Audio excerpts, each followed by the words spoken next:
Hey, hey, hey. What's going on? How we doing in chats? How we doing today? How we doing in general? Hope everyone has had a great day. It's evening on my end. And if it's evening on your end, I hope you've had a great day. I hope you've had a interesting Sunday, and I hope you've had a great weekend because the weekend is coming to an end, and you know it's not it's not always the best of times for people. Not a lot of people like Sundays, because it's always like, hey, Monday is around the corner. You have to go to work. A whole lot of shenanigans. But yeah, FGH always an early bird in the chart in the chat, the charts. In the charts, I mean, you are. I mean, if I was to check the charts for the comments this season, you're probably gonna be up there in the charts. So I don't think it's crazy to say that you're up there when it comes to the charts of the chats this year. But yeah, I hope you guys are doing great. Hope you guys are doing great. There's an interesting match today. Roma versus Napoli. I think it's gonna be an interesting match today. And we're very early today actually. The match doesn't begin for another like 15 minutes or 10 minutes actually. Another 10 minutes. So we are pretty early today. Pretty early. I will say that. And it's intentional. Let me check something here. Confirm something. All right, we're good. Confirmed. What I wanted to confirm has been confirmed. Just mute that. Make sure everything is up and ready to go. I think we're good. But yeah, let me know how you guys this weekend has been. I think there's gonna be an interesting match. The last time we watched Napoli, they played very well. David Neres was the man of the match in that game. No reactions today.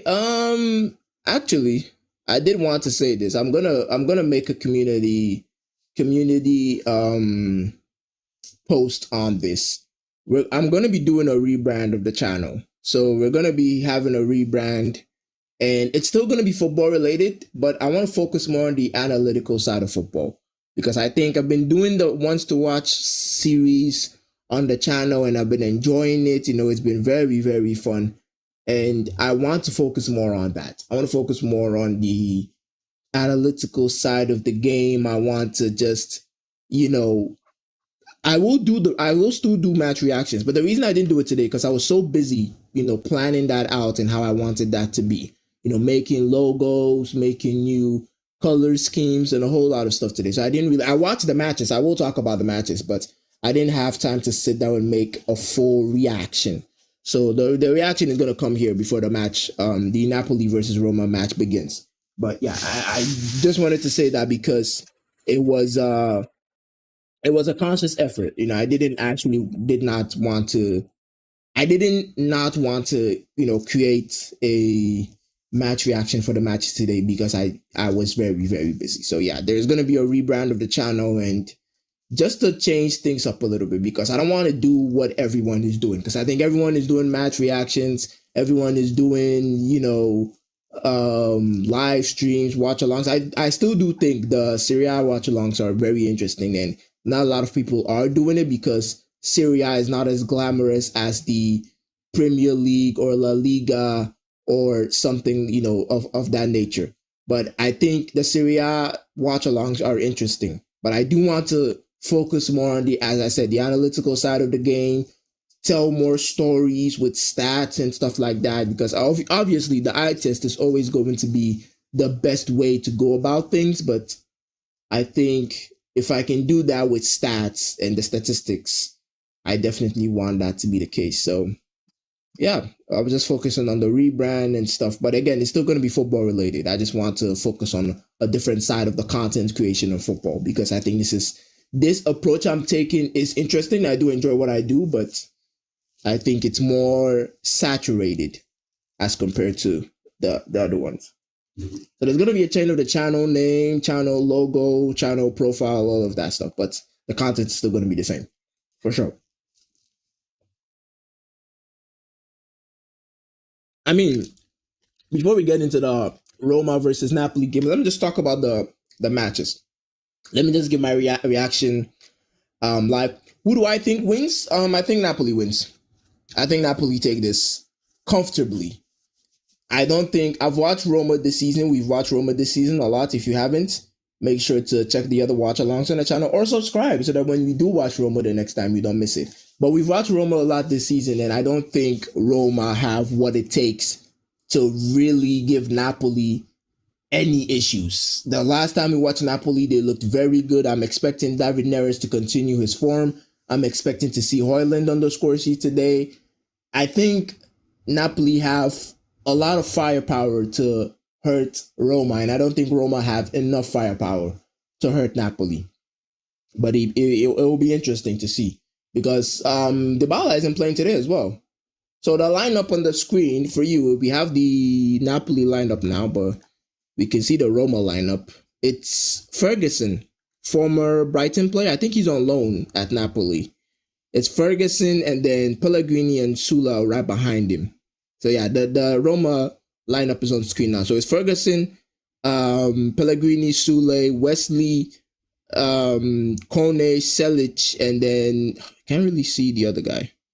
Give me a second. Cristante, Hermoso, and Dica Mancini. So I think the front line, unless Ferguson has a worldie today, I think the front line is not going to be enough to cause Napoli any issues. But yeah, talking about the other games in the Premier League, since I didn't do the match reactions, I think Manchester United, as usual, Manchester United are going to be a team that is going to be, they're going to lose tomorrow and they're going to win the next day. It's an up and down team for sure, Manchester United. And if you have your money on Manchester United winning a game when they should win, they're probably going to lose. And when you have your money on a team that they expected to lose against, they're going to win. So it's just Manchester United for you. And I think, Crystal Palace, I don't think they played badly. I think they played as well as they could have for a team that played on Saturday. Give me a second here, guys, actually. Let me just confirm this.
I had to vanish for a little bit, guys. My bad, my bad, my bad. Literally had to set some things up for work. You know when you're doing something else and you have work going on, it's like, you know, my bad, my apologies, my apologies. I wasn't expecting the message to come in, and I had to like get it sorted, make some voice notes and stuff like that. So my bad. But as I was saying, actually, with Manchester United, before I got rudely cut off. Sorry, my bad. Not rudely cut off. Not rudely cut off. But yeah, as I was saying, with Manchester United, I think it's you can't put your full trust in Manchester United because they're going to let you down. They're going to let you down badly. It's gonna be, you're gonna think you're gonna win. You'd expect them to win some matches and then they'll go on to just be like, hey, I'm not, we're not feeling it today. And I think that's the whole thing with United. It's a thing of they're not feeling it. If they don't feel like winning today, they're not gonna win. I think that's the main issue with United at the moment. They're going to play some matches, and if they don't feel like winning, they're not going to win. So it's just it is what it is with United. But yeah, that's how the story goes. That's really how the story goes for United. Liverpool, I mean, the players are still playing for Arne Slot. That's a positive. That's the only positive you can take from that game because it wasn't the best of games. I think Salah being benched is a big, it's a big statement.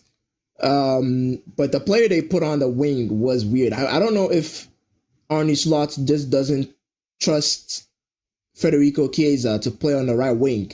Because for him to play Florian Wirtz there, I mean, basically played Szoboszlai there, but it's the same thing. Szoboszlai is not a right winger. He can't play that position, but he's not a right winger. And you have a right winger on the bench and you don't play him. It's weird. It's very weird for Liverpool. Um, but yeah, good performance from Gakpo. Isak finally scored a goal, so hopefully he can start kicking off for Liverpool because I think if he can pick up some form, Liverpool they can get themselves in that top four position. Because I don't think they're gonna be winning the title anytime soon. Maybe they can get some, Carabao Cup or FA Cup. I think they're out of the Carabao Cup, so the FA Cup probably, one of those cups they can win, and then they can find a way to kick on. They can find a way to kick on their season. But it wasn't vintage Liverpool. It was a needed 3 points, but it wasn't vintage Liverpool. And I think those two teams both managers have saved their job. Amorim, I think if Amorim lost today, there's going to be a lot of question marks. And I think if Liverpool lost today, Arne Slot probably would have lost his job. So it's weird. It's a weird one. I think this is Ferguson's first start for Roma. I think so. I think this is even Ferguson's first start for AS Roma. So yeah, an interesting one. Get this going on. I just want to, yeah.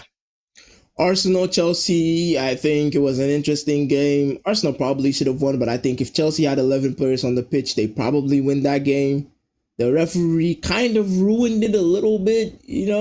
I think they're just quality players. So it's just two teams going up against each other, and they're just kind of like, cancel each other out. So I think it's more of a, again, I don't think this is really going to derail Arsenal. I don't think anyone in the league is going to be as consistent as Arsenal are this season. I really, really don't. It's going to take a lot to be as consistent as Arsenal are this season because keep in mind, a lot of teams are, canceling each other out. Today United win, tomorrow they lose. today West Ham win, tomorrow they lose. Today Aston Villa win, tomorrow they lose. So no team has really shown that level of consistency enough to keep up with Arsenal or even make the league competitive. So I think even though they've dropped points today, it's not really going to affect them. That's my take on the Arsenal game. Definitely. I think Odegaard, really, I'm not the biggest fan of Odegaard, to be honest. I'm really not. I think he's a different type of player. I think long term Eze should be in the team as compared to Odegaard. I really do. I think Eze is more of a dynamic player. I mean, it's debatable to say if Odegaard was in the team, maybe Arsenal don't win the games they've won, like Tottenham, Bayern. If I have to be honest, if I have to be real with you, I don't think if Odegaard was in the team, it's a hot take, but I think if Odegaard was in the team, I don't think Arsenal win the games they've won, especially when it comes to the Tottenham match and the Bayern match, because Eze was very crucial in those matches. I mean, scoring a hat trick against Tottenham, got an assist for against Bayern. So I think, yeah, Odegaard is not someone I would rely on fully going forward if I was Arteta. But yeah, that's my take on the matches. Not a full match reaction, just something light to just talk about when it comes to the matches today. So the players are out. Roma, their lineup is as expected. I mean, if I was going to expect a good performance from someone, it would probably be Wesley. Wesley is the player I watched the last time for Roma, and I was excited about him. So if I was expecting a good performance from someone, it would probably be Wesley. Lorenzo Pellegrini has a good performance in him. Same with Ferguson. Ferguson can definitely put on a good performance on his day, but I haven't seen much of him in a Roma shirt to say that. I have seen a lot of Wesley. I've seen enough, not a lot, but I've seen enough of Wesley to know or to predict that he can do something in a Roma shirt. For Napoli, I'm expecting Neres, Højlund, and McTominay to be the main outlet for them. Let's get our time already, actually. Make sure we don't miss the start of the game. So that's what I'm expecting from Napoli and Roma. Not too much from Roma. If Roma get a good performance, I will be surprised, to be very honest with you. And if Napoli get a good performance, it will be expected. It would be. Anyways, if you're in the chat, if you're watching live and you've got some questions, some conversations you want to have in this match, it doesn't have to be about the match, just general conversations you want to have, football related, life related, just pop them in the chat. I'm down to answer any question that I can. Let me make sure that I have this timer ready to go. I don't know why the Roma goalkeeper is so far out of his box, but we are about to kick off here. Manu Kone, a player I criticized the first time I watched Roma because I didn't think he was that good. He had a bad first half and then he had a good second half later. So maybe a player that's gonna shine. Maybe not. We're off. All right. I think we started exactly. We are off with Roma kicking us off.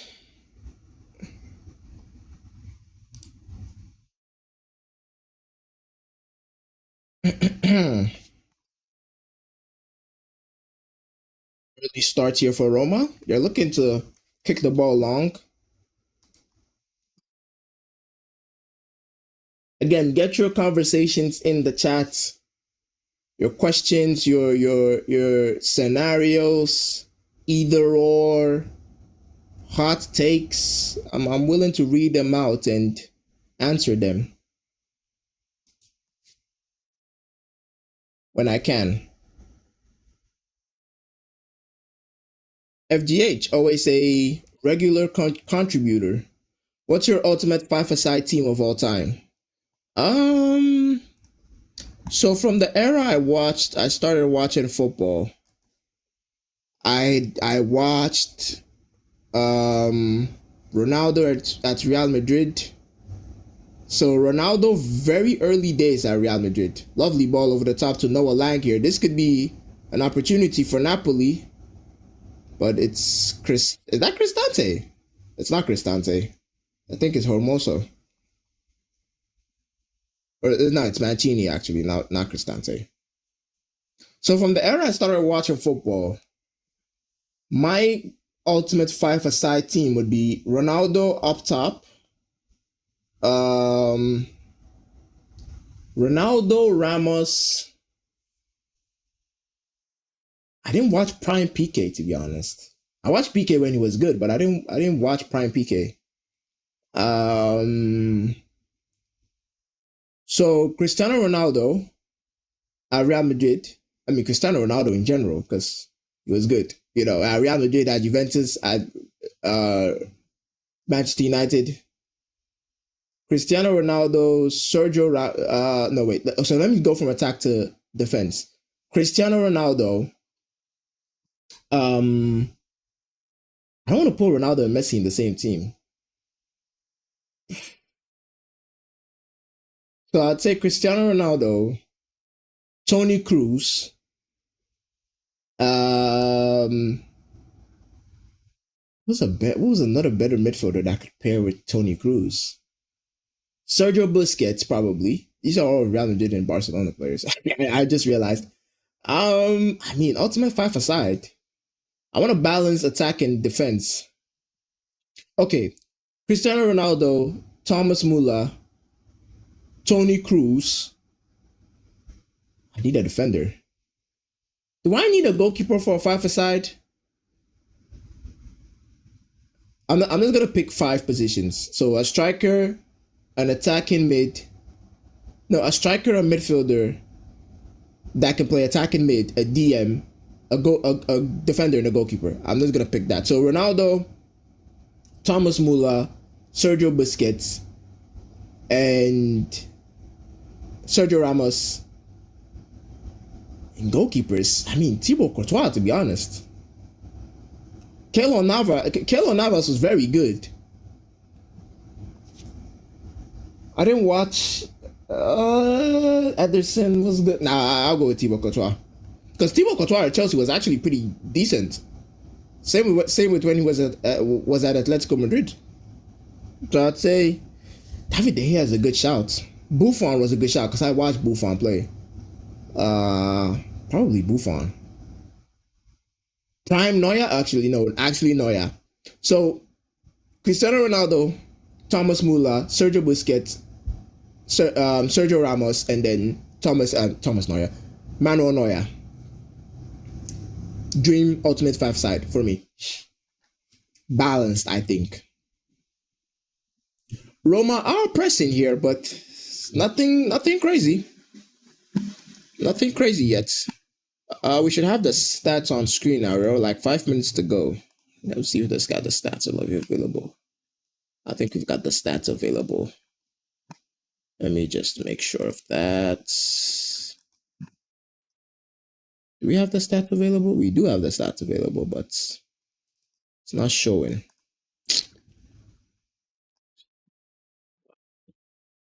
This is why. Give me a second. Just change this. I think there's flares going off in the stadium here. The Roma goal is very cloudy here. Yeah, I think the flares are going off in the stadium. Yeah, the flares are definitely going off in the stadium here.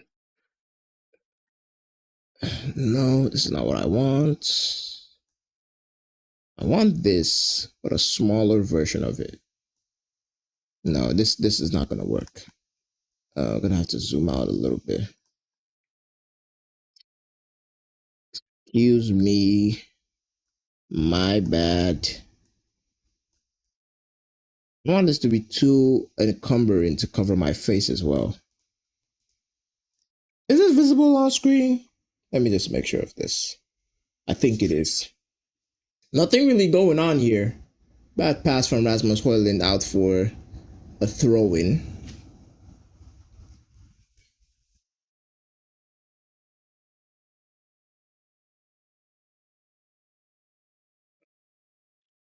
I think this is I think this is chill. Roma, lovely ball to Sule. It's intercepted by Ramani. It was Buongiorno actually. Is it Buongiorno? I feel like I'm getting his name wrong. I do feel like I am butchering a man's name here, which I shouldn't be doing. Real Madrid Girona is gonna be starting soon. I mean, that should be it is Buongiorno. That should be a routine win for Real Madrid. But I know as soon as I've said that, it's not gonna be a routine win for Real Madrid. I just realized I haven't transitioned the stat screen. Hmm. I don't know if this is better, to be honest. Free kick here for Napoli. Nothing really going on. Yeah, this is better, but I don't like how it's showing the other stuff down here. I wanted to show only the stats.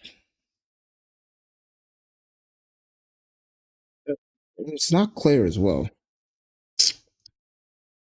to be honest.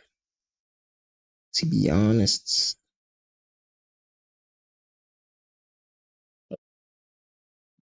I have a plan with this.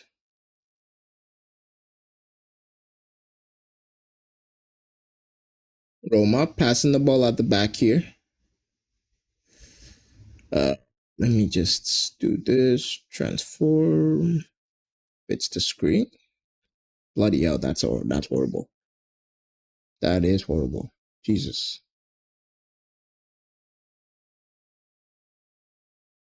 Oh, chance for Roma here. It was a ball over the top to Noah Lang, and he clashed with the goalkeeper. I think the goalkeeper is going to be calling for a foul for that.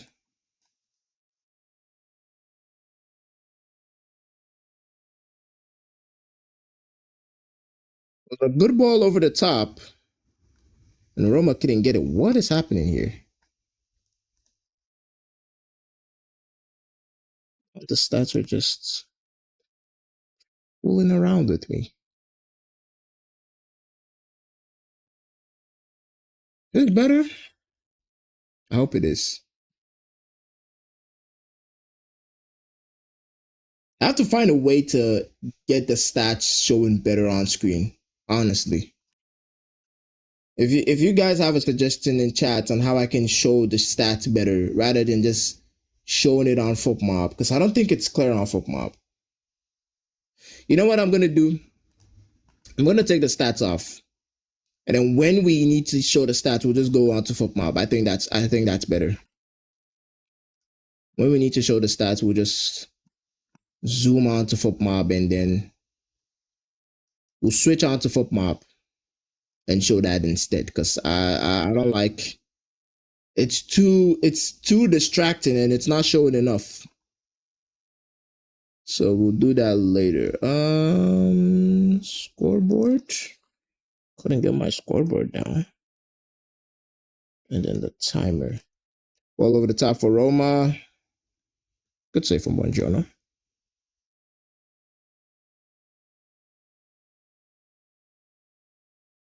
Cross into the box for Roma. Kone, lovely flick on, but no one is really there. McTominay. Nothing really happening. Do this, and then main scene web page. We can put this here. Boom. We put this here. Boom. We can put it here.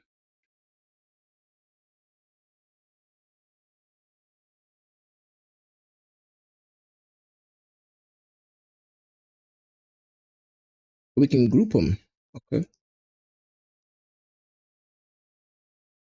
Passing out from the back from Napoli here. I'm not focusing on the match. I just realized I should probably do that.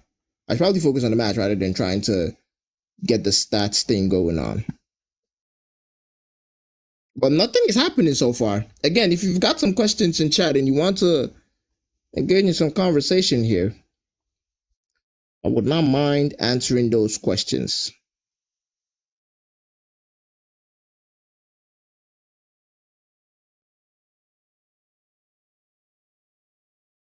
Napoli are playing the same way they played against who was it? Atalanta? Ball over the top. But Roma are getting some good chances, which is good. It is good for them. Okay, we've got it. We've got it here. Good stuff. Let me just make sure this is right. And we can start to focus on the game now. Good stuff. All right, we're Gucci. We're Gucci.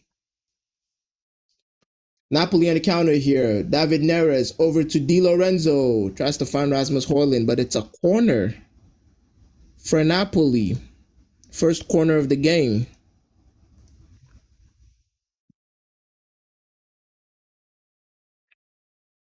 Hey. All right, we've got it fixed up. Now we're in the game. Corner for Napoli. Can they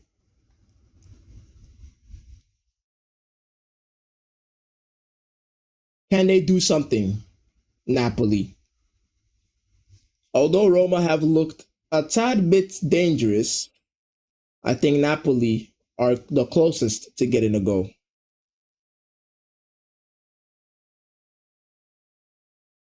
A little bit of push and shove between Šelić and Rasmus Højlund.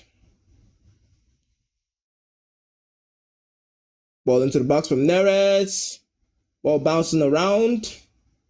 Roma players couldn't decide whether they clear it or control it. I think that's Noah Lang, or Labotka actually. But the header all the way back to the goalkeeper.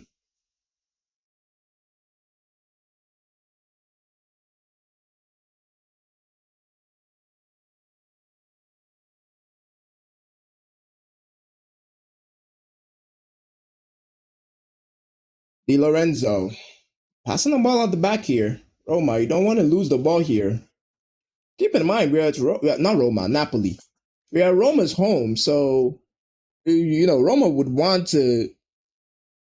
Napoli would want to score the first goal rather than,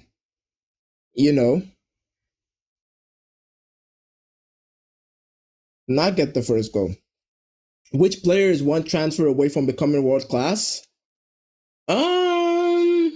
I mean, that's a tough question. I think at the moment, most of the world class players, or most of the, so basically a young player, I would think is your question here. Di Lorenzo on the right hand side, bursting, long busting run from Di Lorenzo. He finds Højlund. Højlund in the box. He finds a pass. Oh, the pass was bad to find McTominay. He tried to set McTominay up to get a shot off, but it wasn't the best setup from Rasmus Højlund.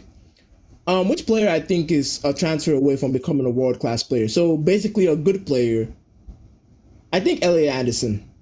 At the moment, Elliot Anderson, if he was to go to a Liverpool and make a massive impact in that team, he would be classed as one of the best midfielders in the game at the moment.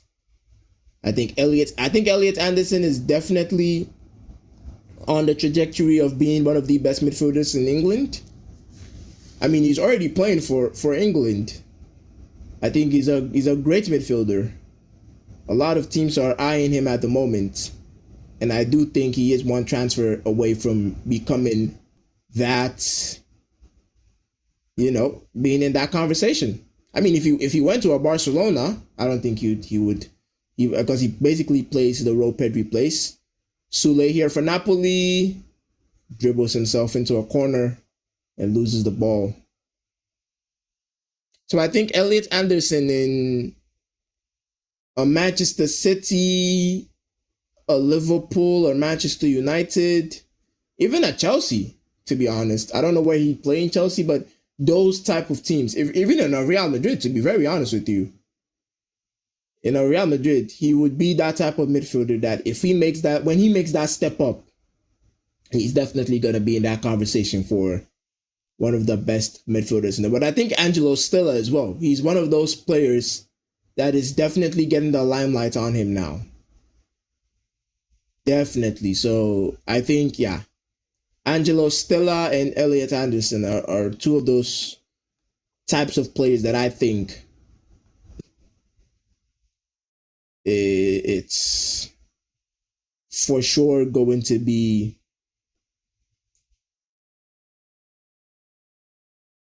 put him in that conversation. Foul here for Napoli on Rasmus Højlund. He draws a lot of defenders to him, Rasmus Højlund. It's great to see. It's really great to see because I was a big fan of Rasmus Højlund. He's a player I buy a lot in FM and career mode. So I was a big fan of Rasmus Højlund when he moved to Manchester United.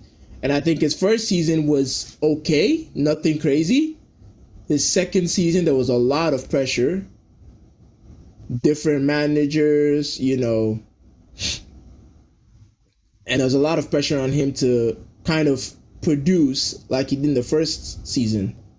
Ball on Neres from the left-hand side. Di Lorenzo, side netting.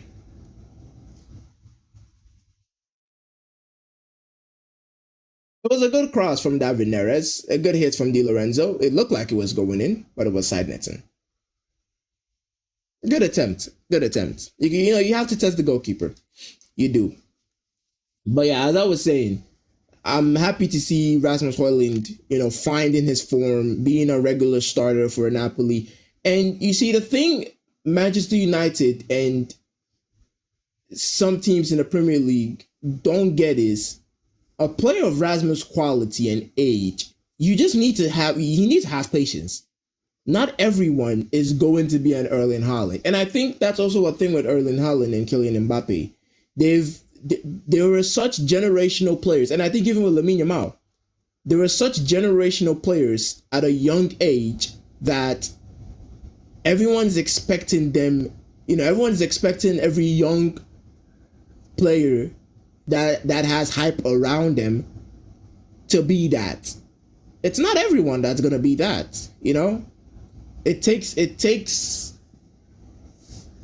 it's a once in a lifetime type of talent. Mbappe, Haaland, Lamine Yamal, Pedri, even Pedri wasn't that great when he was that young, but yeah, players like Lamine Yamal, Mbappe, Haaland, Pedri, at 18 years old, they look like the finished product. And I think that has kind of raised a lot of fans' expectations of young players. But at the end of the day, young players, Messi and Ronaldo, they didn't look as good as at 17 and 18 as they did even in their early 20s. If you look at the trajectory of Ronaldo's career in his early 20s, he didn't look that good as he did in his later 20s and his 30s. He didn't look that good. So I think fans need to lower expectations when it comes to young players. And obviously I will take blame. I am a part of that because I have looked at some young players and thought, you should be doing better. Like Arda Güler at Real Madrid. You hear some Real Madrid fans saying Arda Güler isn't the finished product. Yeah, he's what, 20? He's 20. He has a lot of time ahead of him. 10 years at least. He has 10 years at least to be the player that he can be. So I think, fans need to a lovely turnaround from Ferguson, but he couldn't get onto the ball. And it's a clearance from Buongiorno. So I think fans need to temper their expectations when it comes to young players. Because not everyone is going to be a Haaland or Mbappe. I mean, Mbappe won the World Cup at 18 or something. You know, it's not everyone's gonna do that. Not everyone's gonna do that.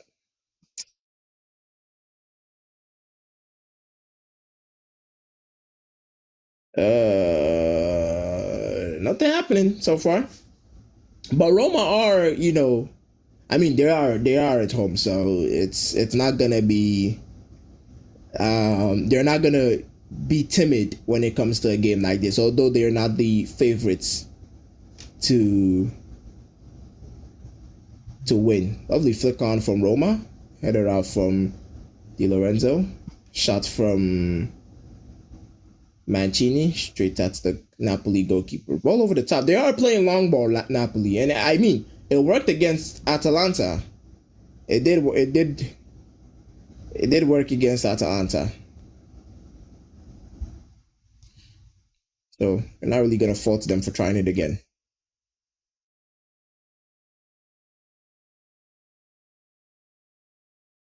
Noah Lang. He goes back to the goalkeeper a lot, Noah Lang.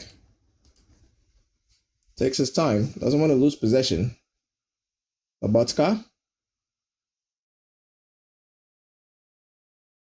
Equal to, what was that? Who's number 17 for Napoli? I feel like I should have my stats here on the screen. I have two monitors, so just get the stats here. Yeah. Yeah, boy. Okay, we're good. Which team is heading for a crisis and no one is talking about it? That's an interesting question. I think Spurs at the moment. I mean, people are talking about it, so I don't know if it's to say people are not talking about it. But yeah, I think at the moment it's Spurs. Lost to Fulham are not that good. People are gonna say Fulham are a decent side. I don't think Fulham are that good for Tottenham to be losing against them, especially seeing how well they played against PSG. You would think that performance against PSG would give them the spur, pardon the pun, but you would think that would give them the impetus to go and win against a team like Fulham. And to drop points, 3 points against Fulham is it's not the way to go. And I don't know if Thomas Frank is going to be the manager from January. Go over the top for Roma. It's interesting. I don't know. Yeah, I don't know if Thomas Frank is going to be the manager at come January, but if it continues like that, hey, it wouldn't be weird to say that he's not going to be the manager come January. Girona against Real Madrid. We lost this game in our career mode, so hopefully they can lose it here. We lost in our career mode, and hopefully they can lose it here, Girona.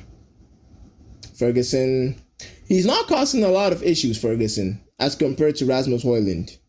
He's not, he's a big lad. I mean, where did Ferguson's career go? There was a time people were looking at Ferguson and saying he's a £100 million striker. At the moment, I don't think you'd spend 30 on him.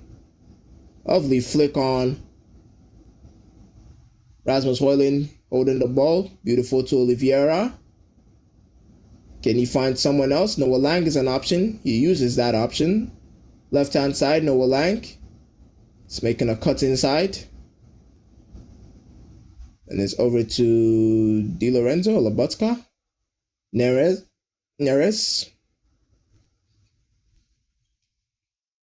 Wesley doesn't let him go. He's an interesting player, Wesley. Very, very interesting player. How old is he? 22. He's not that old. 22-year-old Brazilian. Has he played for Brazil yet? He has. He has actually played for Brazil. Yes, he played the Senegal match. Came from the bench. Tunisia, he played 45 minutes from the bench as well. No, he started. Went off in the 46 minutes. He started as a right wing back. David Neres on the right hand side, a slip from the Roma defender.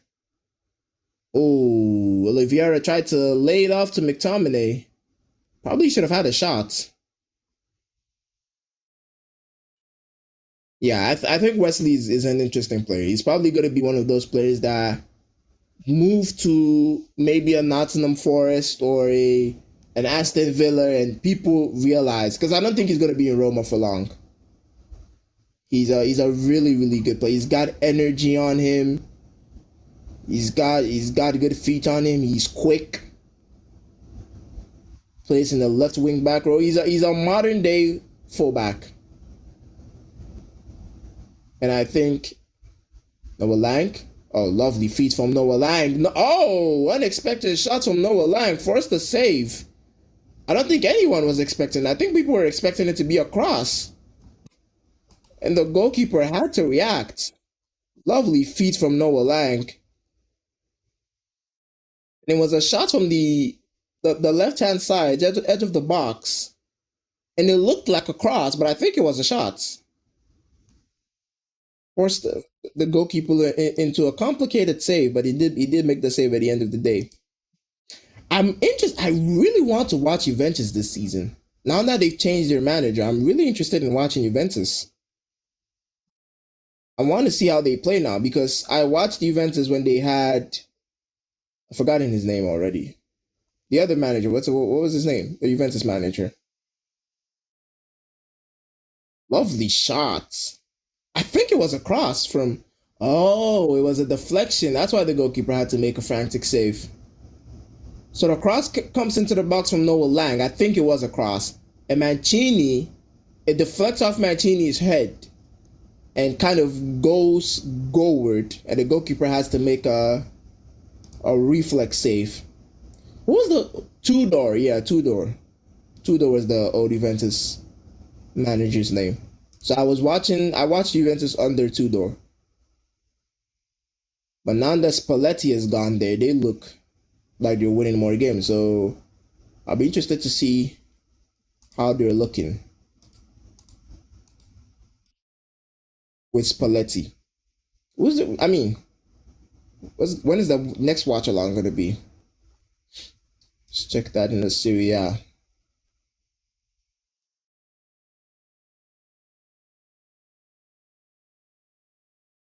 Uh, Sometimes I gotta. I don't even know. Does this ever happen to anyone? You just start singing lyrics to songs that literally don't exist. I did a lot. I sing lyrics to songs that are literally non-existent. Nico Paz is actually the best player in Serie A this season with a 7.98 rating. That's insane. That's the most assists this season. 5 goals and 5 assists. That's insane. Lovely ball from Roma. Pellegrini with a cross into the box. Almost found Ferguson and almost made it 1-0. Napoli defensively, they're sleeping here. As I said, Pellegrini can put on a good performance. And I think if Ramani didn't make that tackle,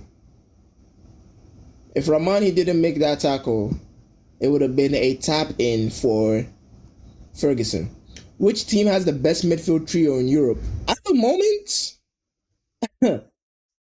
moment, probably between Arsenal's midfield and Chelsea's midfield. At the moment. And I'll probably say Arsenal's midfield. But I also don't want to go based on form. I want to go based on quality players. And I think Caicedo and Rice, it's a debatable topic. Palmer is better than Eze, but Palmer hasn't played much this season.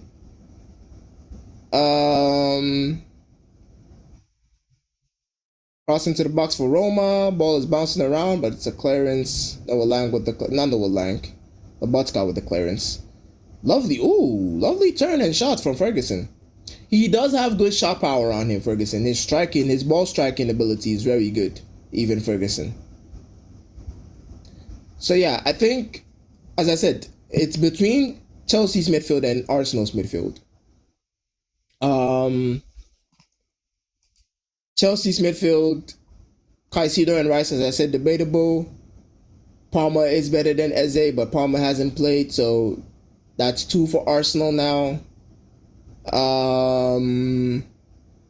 Zubimendi and Enzo. Is Zubimendi a better midfielder than Enzo Fernandez? I think not. I think Enzo Fernandez is a better midfielder than Zubimendi. So I think, yeah, if we're going based on that, but at the moment, it's since Palmer hasn't played this season.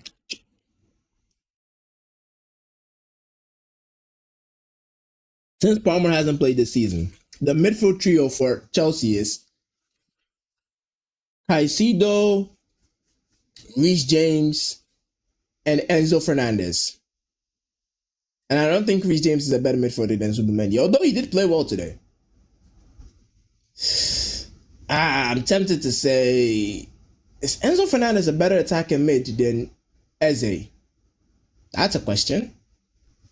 That's a question that needs answering. Is Enzo Fernandez a better attacking midfielder than Eze? I think we're gonna have to give it to Arsenal. Because although Reece James is doing a good job in the midfield, I don't think Reece James is a better midfielder than Zubimendi. So I think the best midfield trio at the moment is going to be Eze, Zubimendi, and Declan Rice. For sure. At the moment. Lovely ball to Lorenzo for Roma. They are pumping things up here. Lovely flick back to Wesley. Cross into the box. Oh. Roma defenders are having to do extra work now.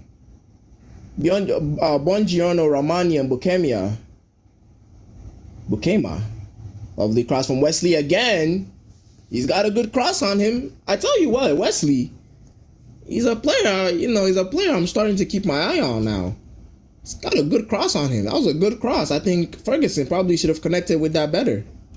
It's a lovely cross. I think if Haaland was there, probably scores. I'm starting to get interested in Wesley. Very, very interested in Wesley. Which team did he play for before coming to Roma? We can check that out here. Flamengo.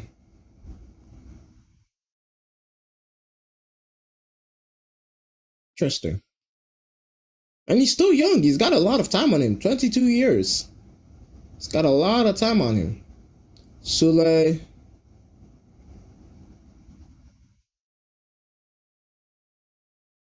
I think if the goal is gonna come for Roma, it's gonna come from Pellegrini and Wesley's side. Pellegrini seems to be causing some danger, and he's linking up very nicely with Wesley.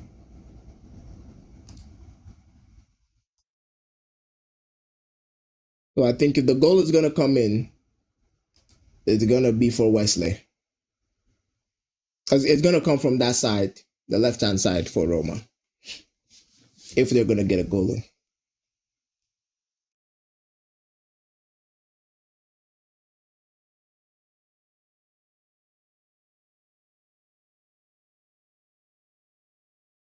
Ball bouncing around here. Playing a little bit of head tennis. Pellegrini to Wesley again. Takes his time to find a pass. Pass options were not available. Kone misses the ball again. This is what I was complaining about the first time I watched Roma. Kone is not the best when it comes to passing. Lovely ball from Neres. Højlund and Neres going for it. It's 2v1. Neres going 1v1 against the goalkeeper. David Neres, first goal.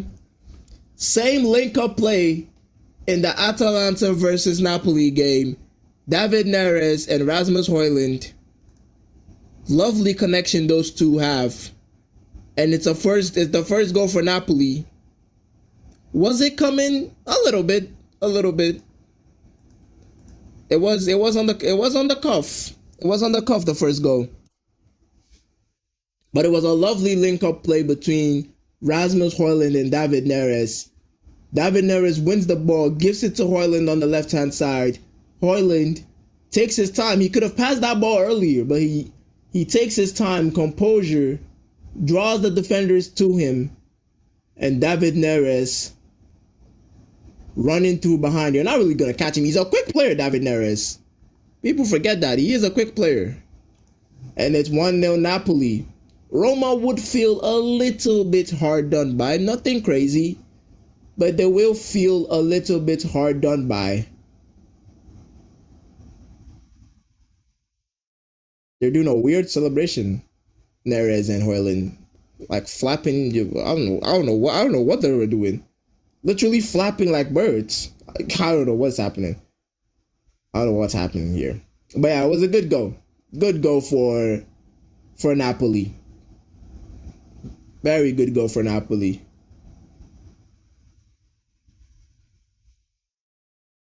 Do they actually sell these balls? So anytime someone scores first, the first goal, they own a game scored ball. So they do sell it. That's interesting. I think they do that in La Liga as well. I mean, I guess maybe to raise funds for the league. I don't know, man. I don't know why they do that. I don't know why they do that. If someone can let me know in the chat, I'll be interested in knowing. So I don't know why they be doing that.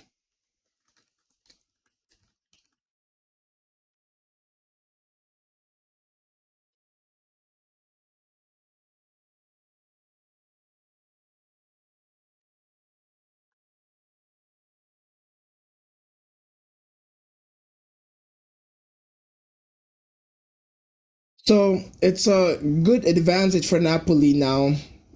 Away from home, you know,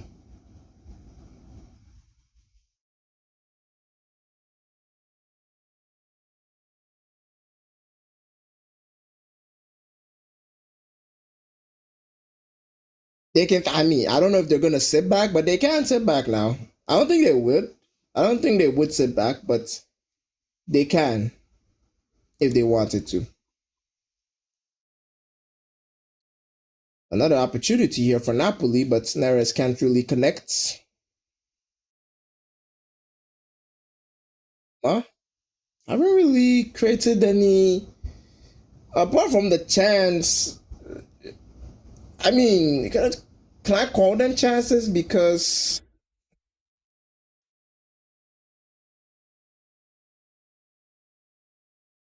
they were well defended by the Napoli defense, so I can't really you know call them chances if they were well defended.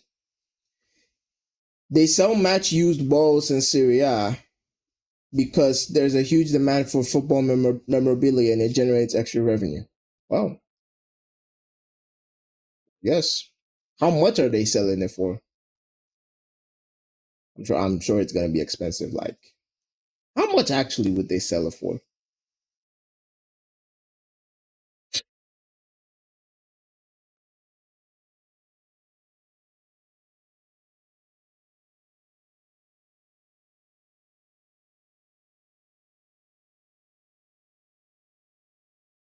One year for Roma?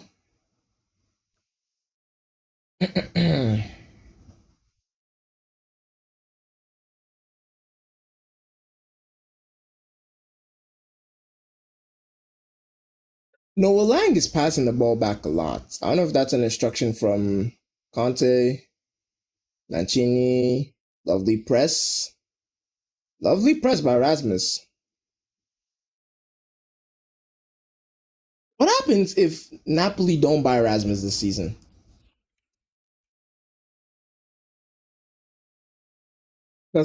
Roma, Pellegrini looking for a penalty, but it's not. About over the top to Rasmus. Oh, lovely flick on to Neres again. Neres is running through. He has Noah Lang to the left. He's not going to use him. He waited for Rasmus to come in.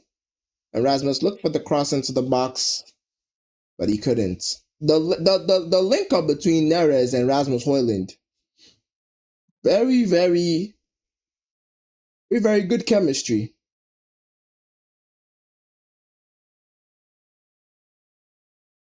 Very, very good chemistry.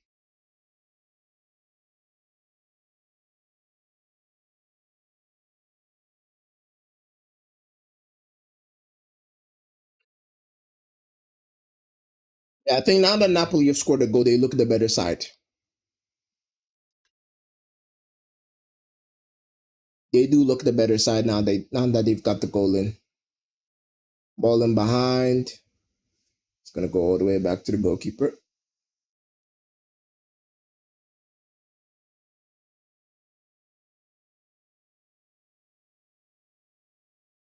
Wesley.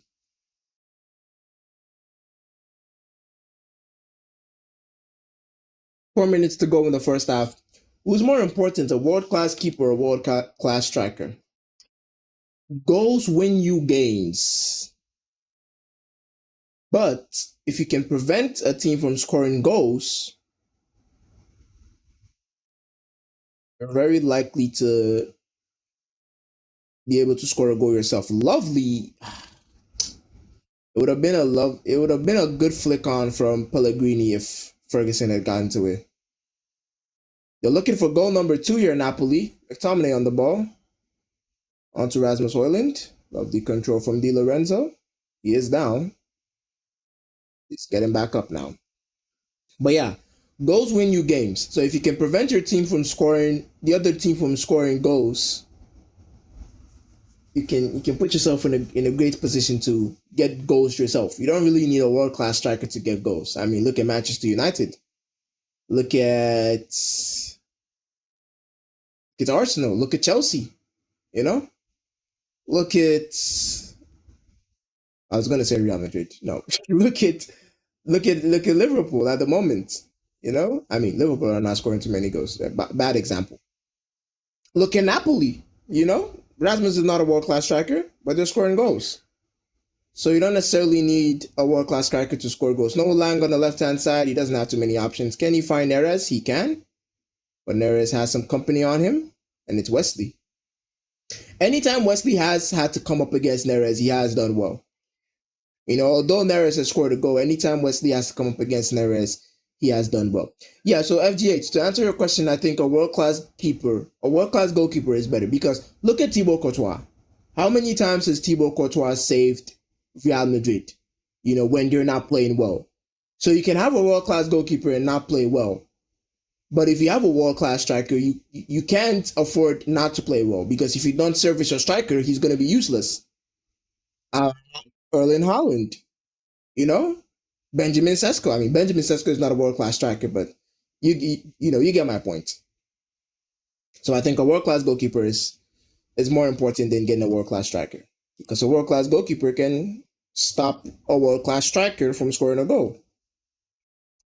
Yeah, so I think so. I think so. Ball over the top, Rasmus Højlund. Is he offside? He's not offside. He's being held by Bongiorno here. Lovely ball. If David Neres scored that, that would have been a glorious goal. A little dink over the top from Noah Lang. Yeah, Rasmus was offside. Yeah. I kind of had a feeling he was offside.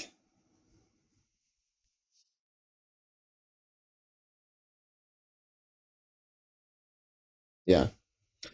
Who's the most underrated manager in football? The moment in general. I think Antonio Conte. I don't think he's the most underrated manager, but I think he's an underrated manager because you look at his exploits. He has won the Premier League. He has won the Serie A. He is, has he won the Champions? I don't think he's won the Champions League. But he's been able to win trophies in not the best circumstances. So I think Antonio Conte definitely is one of those managers that is underrated. I don't know if he's the most underrated manager. I mean, at the moment, the most underrated manager, in my opinion, probably Arteta. But the reason I don't want to say Arteta is he hasn't won a trophy yet. Manu Kone, he should have shot Manu Kone. Manu Kone should have shot that ball. He had a great opportunity, but he looked for a pass. and Roma are still 1-0 down. Oh, that was a good opportunity to shoot. He looked for the pass, and Sule shot, but it was a bad shot. Yeah, I think I would say Arteta is one of the most underrated managers, but he hasn't won a trophy. You know, that's the end of the first half, though. I think if Arteta could get a trophy under his belt and people still don't rate him, then I think he becomes an underrated manager because what he has done at Arsenal to take them to where they are at the moment from where they were when he came in is it's a good achievement. Let's go into the statistics and see what we have. I mean, 60% possession for Napoli is about right. Good XG. Roma have created some chances, but nothing that really gave the Napoli goalkeeper anything to really worry about. The Napoli goalkeeper is just there, and there's nothing really, testing him. The best chance they had was a cross in from Wesley, and then Ferguson. I think maybe if he connected better, they probably scored a goal. But apart from that, they haven't really done much. I think Napoli have deserved their lead. They're playing a certain brand of football that is interesting. I mean, Como 2-0 against Sassuolo. I think Nico Paz had an assist. Yeah, he did. I mean, Como, where are they in the league actually? Let me just check. Let's just check that while we're here. Como are sit in the league. 4 points from top. Very, very interesting. I mean, with Real Madrid saying they want to get Nico Paz back in the Real Madrid setup, I mean, do we need Nico Paz in Real Madrid? Do we really need Nico Paz? We got Bellingham, we got Arda Güler, we got Mastantuono. There's so many options. Unless we're gonna get him in and he's gonna play out of position, which is something I'm not the biggest fan of. I don't like players coming into teams and playing out of position. If a player's an attacking mid, let him play attacking mid. Speaking of Real Madrid, what's the scoreline? It's still 0-0 against Girona in the 33rd minute. Vinicius is playing, Bellingham is playing, Chouameni is playing, Valverde is playing on the right wing, Trent is playing. So it's a 4-4-2 with Güler and Mbappe up top. Vinicius is playing as well, as I think I've already said that. Rudiger is playing actually, which is strange. He just came back from injury, didn't he? Anyways, yeah, I think if Napoli don't get a if not Napoli, if Roma don't get a goal in this second half early, I think Napoli have been very solid defensively. I really do think so. And I think if Roma don't get anything very early in the second half, it's going to be a loss for them because I see a second goal from Napoli coming. I really do. I really, really do. Is the Premier League still the strongest league? Yeah, definitely. It's the best in the world. They're spending stupid money. They have stupid quality. Like yeah, it's definitely the best.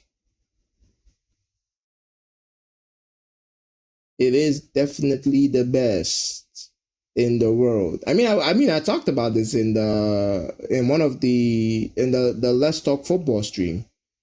The amount of money the Premier League is spending. I don't think any league is ever going to compete financially with the Premier League unless they make like rule changes, like financial rule changes. I don't think any league is going to compete to the Premier League. Honestly, it's crazy the amount of money. I mean, we have teams like Sunderland buying Champions League quality players like Mukiele, Granit Xhaka. These are Champions League. I mean, Brian Brobe to a certain extent is a Champions League quality player. He used to play for Ajax when they were in the Champions League. So, Sunderland are out here buying Champions League quality players. Nottingham Forest, they buy Champions League quality players. So, if you have a mid-table, bottom half-table team buying these types of players, and teams like Betis, I mean, not even Betis, teams like Barcelona can't even register players without selling anyone. It's something. It really is.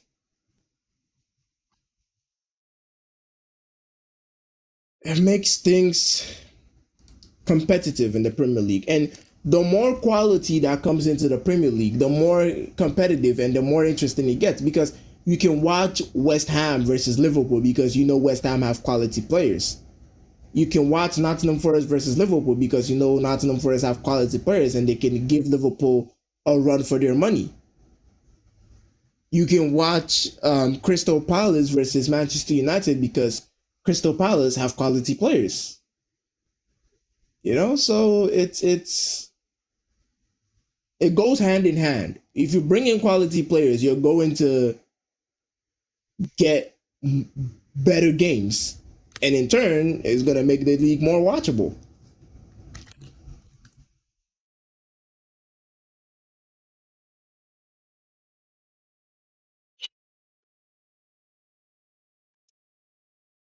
So it's yeah, it goes hand in hand. Still no goal for Real Madrid against Girona. I mean, imagine they drop points in this game. I wouldn't be surprised. Real Madrid are very capable of dropping points against Girona. Very capable. Yeah, so if you're watching and you're new to the channel and you enjoy this content, you enjoy the watch along, you enjoy the conversations going on here, make sure to hit that like button, subscribe if you are new. We're going to be doing a rebrand of the entire channel. We're going to be focusing more on the statistical data side of football on the channel when we can. So there's going to be a whole channel rebrand, but it's still going to be football related. Don't worry about that. It's still going to be football related. But we're just going to focus on the tactical side of things. Going to be more analytical, do more research. Because I'm really enjoying the Wants to Watch series. Really, really am. And I think that's kind of the main reason that has given this push to want to, do more data-driven content. Kenan Yildiz is such a good player, by the way, for Juventus. I'm watching the Juventus Cagliari highlights. He's such a good player, Kenan Yildiz. Close touch control, very good. He's also another player, I think, he's a transfer away from being world class. Maybe he can be world class at Juventus, but I mean, Spalletti can win trophies for sure. So, if he can win a Serie A with these players, go far in I mean, they're not in the Champions League. So, are they in the Champions League? They are in the Champions League, actually. We played against them, sorry. Yeah, so if you can go far in the Champions League, win the Serie A with these players, for sure he's definitely going to be, can make some of these players world class. Kenan Yildiz, especially. He's a player that teams are looking at, for sure.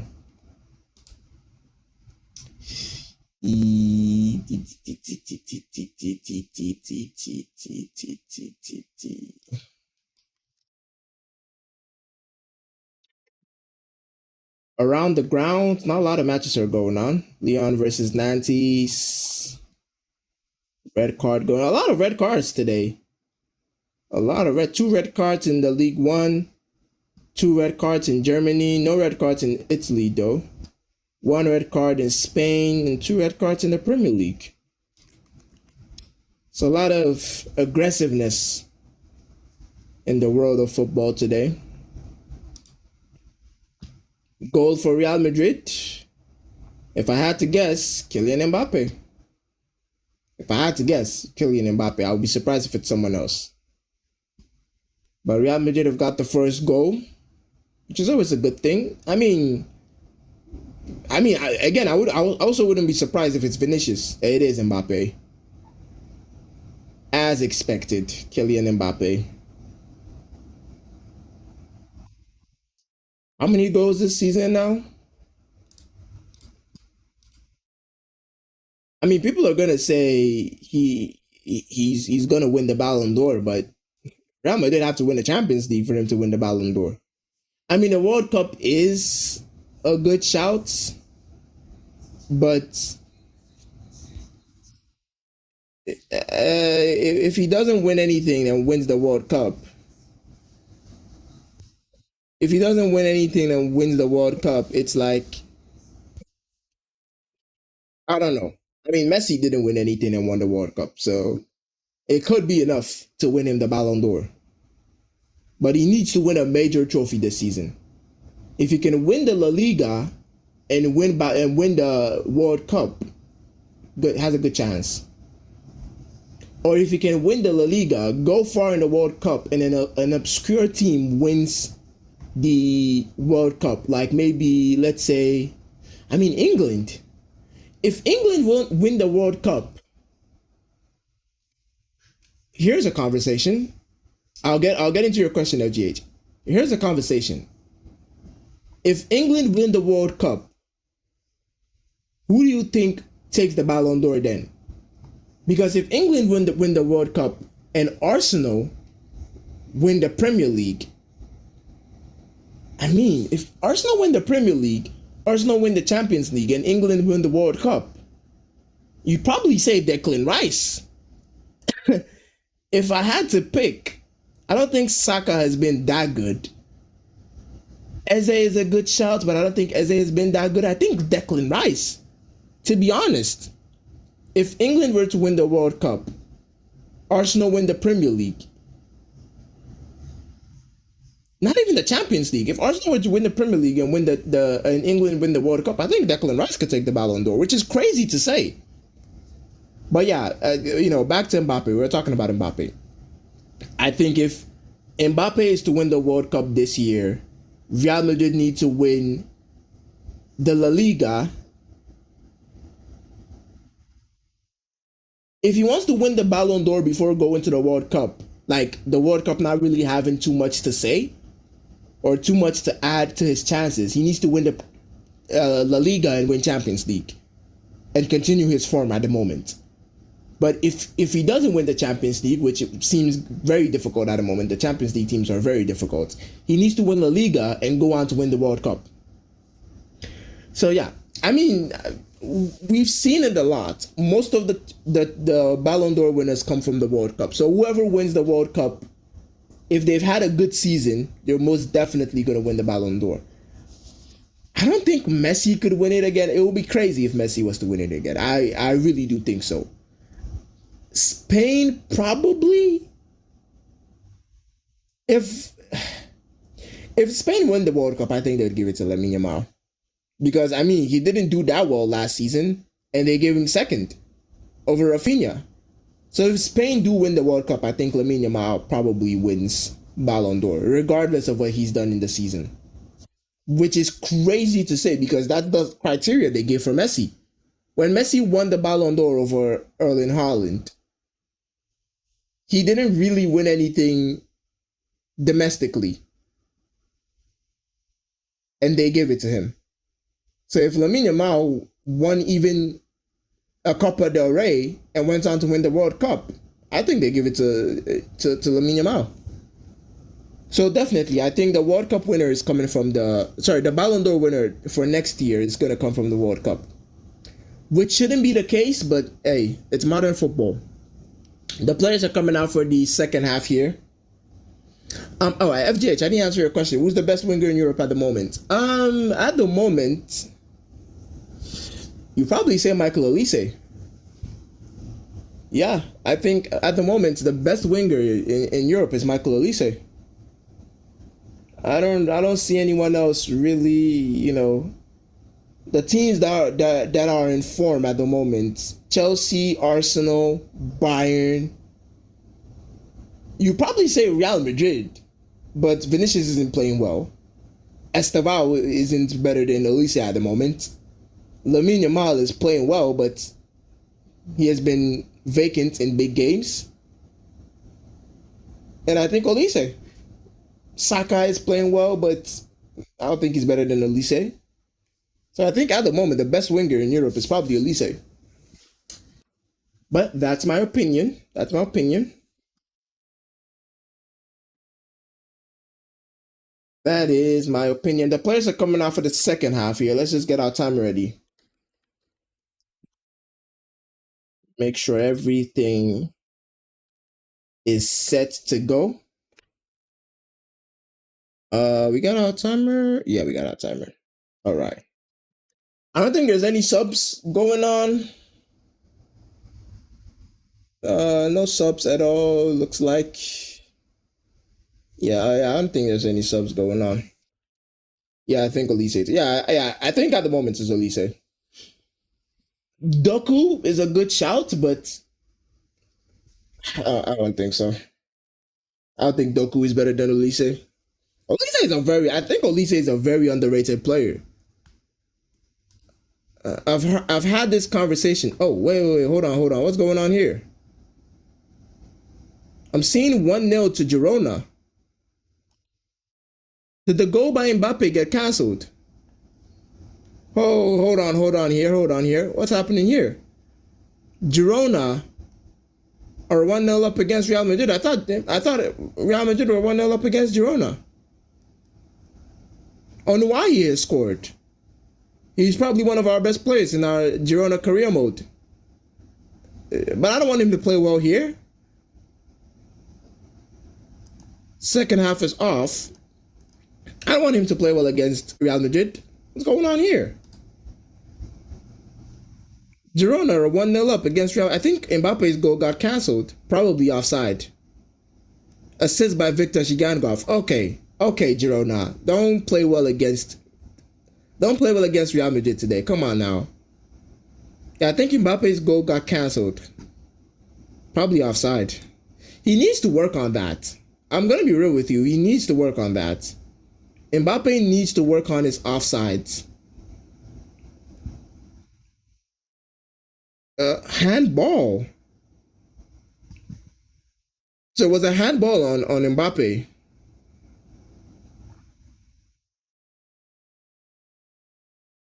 And 3 minutes after showing, no, not 3 minutes, 5 minutes after showing the canceling the goal, Real Madrid concede. Yeah. Anyways, we're here watching the Ferguson is off actually. So there's a sub for Roma. Evan Ferguson is off. I mean, it's a harsh substitution. Who's coming on for him? Baldanzi. So not a striker. We take off a striker and bring on Baldanzi. So Ferguson is off for Baldanzi. And I think Pellegrini and Sula are going to be the top two. Because Baldanzi is a midfielder. A DM, for that matter. Oh, Di Lorenzo. Don't do him like that. He's got a wife and kids. Jeez.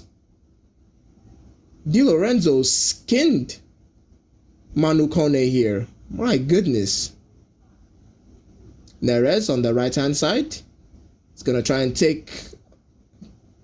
It's not doing well. Takes it back to the goalkeeper. Tried to take on Hermoso. Couldn't do it. So Real Madrid at the moment are losing 1-0 against Girona. I mean, it's always something with Real Madrid, isn't it?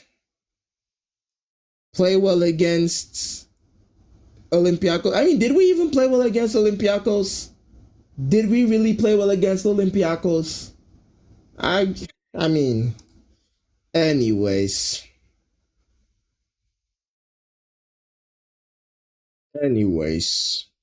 Roma passing the ball around. They need to get a second goal. They need to get an equalizer quickly, Roma, because I think if they don't, Napoli are going to hold them off.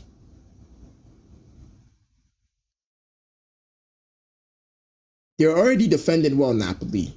So if Roma don't get this equalizer quickly, if they're looking to get a win against Napoli, it's going to be difficult. Maybe they're looking to get a draw. You never know. Uh,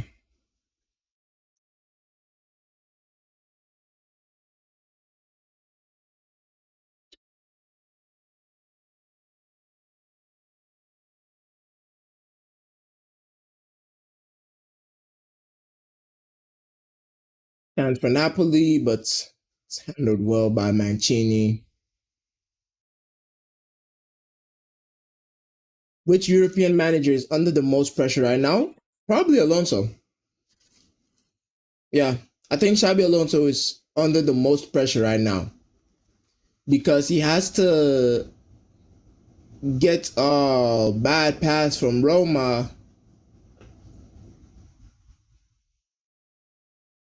and it's a corner for Napoli now. Gifted, gifted the corner to Napoli. Yeah, I think at the moment the European manager under pressure right now is probably Alonso.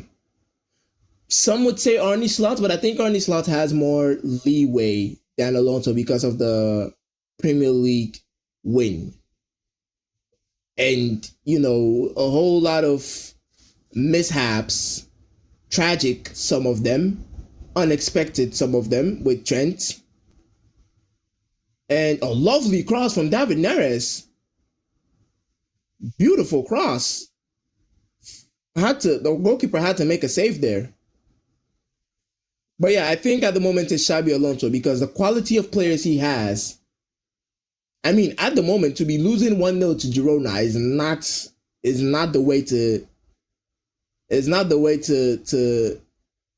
put your name in the good books. And the issue with Vinicius, he still hasn't showed a consistent starting 11. There's so much question marks around Xabi Alonso that I think, yeah, at the moment he is the manager under the most pressure. He needs to start showing something. And I mean, if you're losing to Girona at halftime, you've got yourself. You've got to be asking yourself a lot of questions. And I mean, you look at the situation with Vinicius and Alonso. I mean, look at the game today. Vinicius hasn't done anything. If you look at the stats, 6.4 rating for Vinicius, for a player that is quote unquote wanting to play for Real Madrid, he's not really putting in that effort. That's why I was saying if he's really not going to sign a contract, we shouldn't be playing him. Because he's either going to turn it up. He's either going to turn it up and play well, or he's still going to play badly. And maybe Vinicius wants Alonso to get sacked, and then he signs a new contract. And if that's the case, why play him as a manager? It's something. It really is. And I think, as I've said multiple times, Mbappe will do a better job on the left wing. And we can actually have a striker in Gonzalo Garcia. Gonzalo Garcia, I feel so sorry for him. Endrick, I mean, he's going to be going on loan in January. So, I mean, that would be good for him, hopefully. But I feel so sorry for Gonzalo Garcia. He's not getting any game time. And we've got players on the field who have literally come out and said he feels his relationship with Alonso has been deteriorating, so he's not going to sign a new contract. That's not a good mentality to have on the pitch. But I guess football is 90 minutes. Maybe second half he's going to turn it on. But if he turns it on, it's like, that's what I was saying in the video I made talking about Vinicius. I said if he's going to play well, we can't rely on him. Because if he's going to play well and not sign a new contract, you can't rely on a player like that. Because it's going to be like Toni Kroos all over again. A good player that plays well, and at the end of the season he leaves. Roma just passing the ball around here. They're not really being given a lot of space by Napoli, which is good because Napoli don't want to make things easy for them. They're letting them think of all their passes. Lovely ball from Wesley. It's a good interception from Bukema.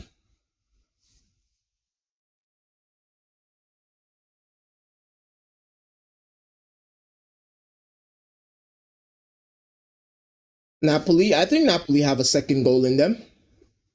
And if they can get that second goal, lovely flick on from Noah Lang.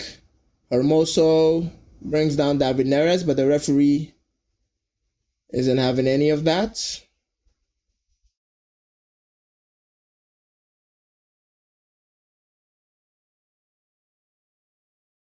Quick throw in from Roma.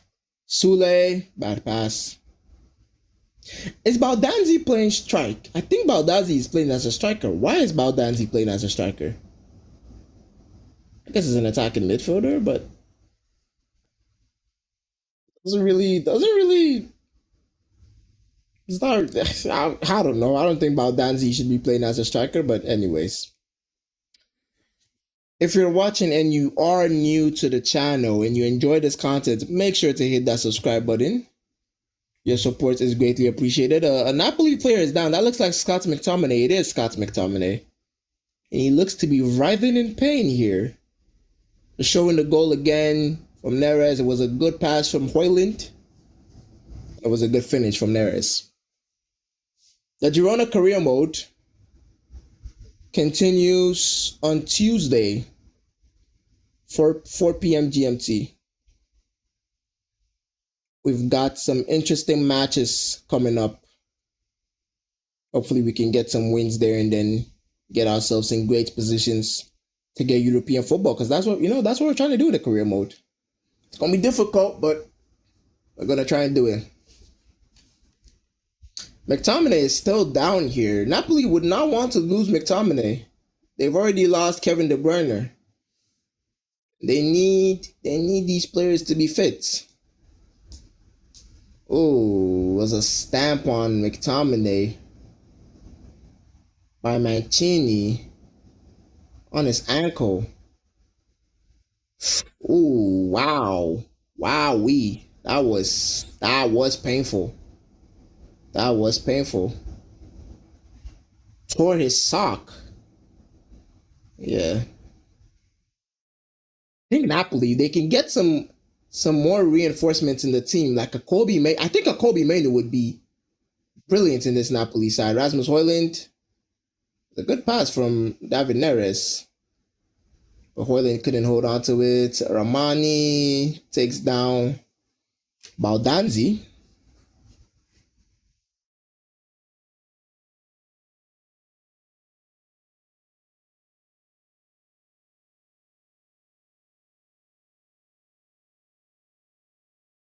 Ooh, hard tackle by Ramani on Baldanzi. It was a hard one. It's gonna be a foul for Roma. Referee is keeping his cards in his pockets.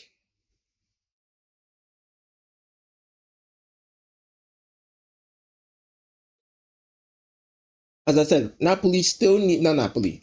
Roma still need to get that equalizer in. It's still early days. Ball into the box. It's a good ball into the box, but no one is really there to connect to that. Di Lorenzo can't control it. Kone does well to try and win it. Can't keep it. Labotka. Oh, Mancini to Kone. Mancini comes for it. It's a foul. Di Lorenzo. It's not gonna be a yellow card, but it's going to be a free kick. Mancini is milking it here, understandably. If you can get a Napoli player sent off, it would make life easier for Roma.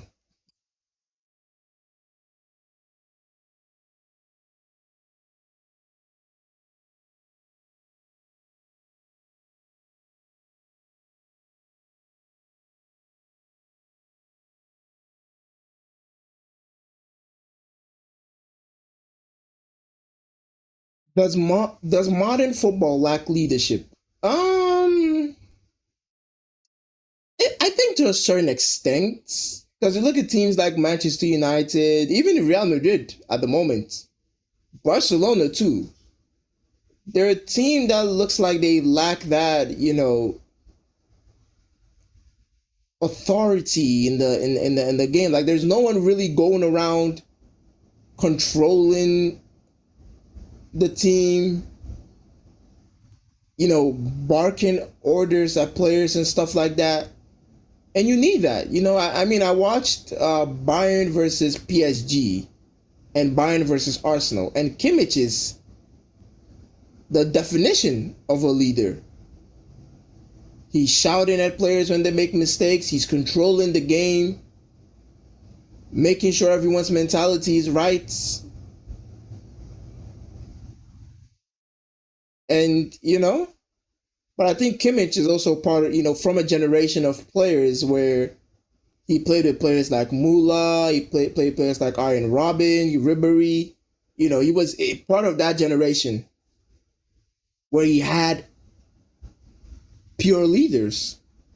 But you look at the young teams coming up. I think Reece James at Chelsea is also doing a good job. So I guess it depends on your definition of leadership, because I look at players like Bukayo Saka. Bukayo Saka at Arsenal, he's a good captain, but I don't think he's a leader. I don't think he's a player that can bark orders at other players. Oh, lovely ball here for Noah Lang. Can he find the pass? He finds it to Rasmus, but the goalkeeper comes out, and I think the pass was a tad bit heavy for Rasmus to control it. As I said, the second goal for Napoli, with the football they're playing, is definitely coming. Di Lorenzo probably should have given the ball to Wesley a bit earlier. Wesley, it's got Di Lorenzo on his radar here. Mancini, horrible pass from Mancini. But yeah, I think we don't have those Sergio Ramos type leaders anymore in the modern game. Which is, the game has evolved, but sometimes I think you do need. I think if Manchester United had that type of leader that has standards and stuff like that, you would get a better Manchester United team. Real Madrid, I think everyone is just feeling like they're on the same level. Like, I mean, look at that Real Madrid team. Almost everyone there has won something major. Guler has a Champions League to his name. Chouameni has two Champions Leagues to his name. Militao has two. Trent has a Champions League to his name. Valverde has a Champions League to his name. Rudiger has two. Garcia has two, I think. Yeah, I think Garcia has two or one. But yeah, he has a Champions League to his name. Courtois has like three to his name. Vinicius has two to his name. Bellingham has two to his name. Mbappe has a World Cup to his name, which no one in the team has to their name. So everyone is kind of like on the same level in terms of achievements, and so you can't really, you know, stamp your authority on a player because everyone is on the same level. We have hit the hour mark of this game, and Roma, tell you what, at the moment it doesn't look like they could buy a goal, and Napoli look the closest to getting a second goal in this game. Oh, Wesley, lovely move beautiful move. That's a yellow card. He had to make the tackle because if he didn't, Wesley was going. I mean, best player for Napoli at the moment, Wesley. If you have a look at the stats, he's on a 6.6. I probably think he should be at least a 7. He's been the most active player for. He's been the most active player for Roma. It's a good push from Wesley. He's gonna be a good player, Wesley, for sure. For sure. He's gonna be a good player. If you could relive one moment in your life, which one would it be? I'm gonna stick it. I'm gonna keep it to football. I think a lovely, it's a good attempt from Rasmus. It's a yellow card, Kone, right in front of the referee. It's not. It's a foul. Yeah, if I could relive one moment in my life, football related, probably the Juventus Real Madrid Champions League final. The one Mandzukic scored the bicycle kick, and Asensio scored a screamer of a goal. That was like I was in school when that happened in boarding house, and we were watching it. Our housemaster had a TV, and we were watching it on it. And I was like very early introduced into football. I didn't really know what was happening. All I knew is that I supported Real Madrid. And our run to that final was very good. We made it to the final, and it was hectic. I think a lot of people didn't want Real Madrid to win.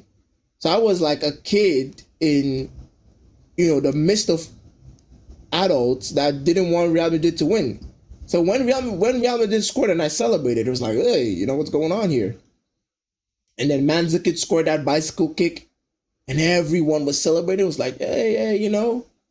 And then Asensio scored a banger of a goal, and it was brilliant. I mean, Juventus have fallen so far from grace. I remember watching Juventus growing up. They would get to constant Champions League semifinals and finals. Constantly. It was relentless from Juventus. And then all of a sudden, it just went to absolute shit. Napoli, good ball to Rasmus. He has to go back. Lovely ball to Neres. Hermoso isn't letting him go. Gets a goal kick. Hermoso has done well. Hermoso has been good. Second half in the Girona Real Madrid game. Are Real Madrid going to lose this game? If we lose this game, we go to third, which is atrocious, seeing as we had a 5-point lead against Barcelona. 2 draws, and at the moment, losing to Girona. It might be Xabi Alonso gone. It's not far fetched to say because Athletic Bilbao is not an easy game. Athletic Bilbao is not an easy game. So I don't think it will be far fetched to say that if Alonso loses his game, I mean, even a draw isn't good. A draw takes us to second. Wesley tried to put a good cross in, but no one was really there. A draw in this game takes Real Madrid to second. And again, it takes us 1 point behind Barcelona, which is crazy to say because when we won that El Clasico, we were 5 points ahead of Barcelona. So it won't be crazy to say Alonso gets sacked if he doesn't win this game. It really would not be crazy to say. I mean, when is the Real Madrid's next game? Wednesday against Bilbao, and then Sunday, the Manchester City. I mean, well, I guess we're gonna have to see. We're gonna have to see how things go. But I really wouldn't be surprised if he gets sacked after this game. It would be crazy.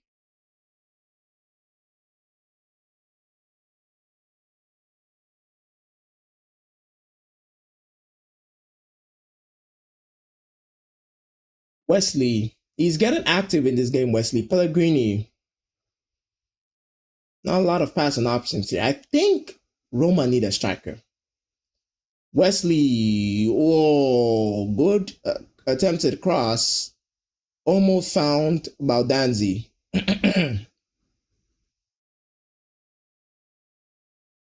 Sule, can he find a cross? He can't.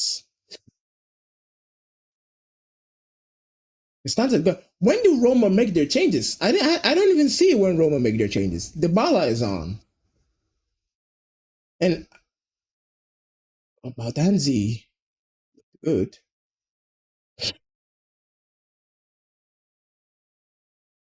Corner for Roma here. I don't even see when they make their subs. Politano coming on for Napoli. So Ainawi, Baldanzi, and Dybala are on for Roma. Is Politano going to come on before the corner? He's not. It's a corner for Roma. Ball into the box. It's a good ball into the box, but no one is really there. Good shot. Not a good shot. Not a good shot.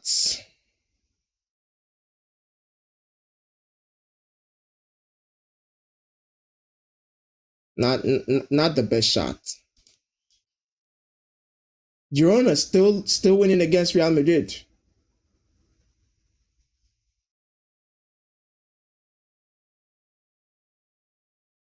Uh,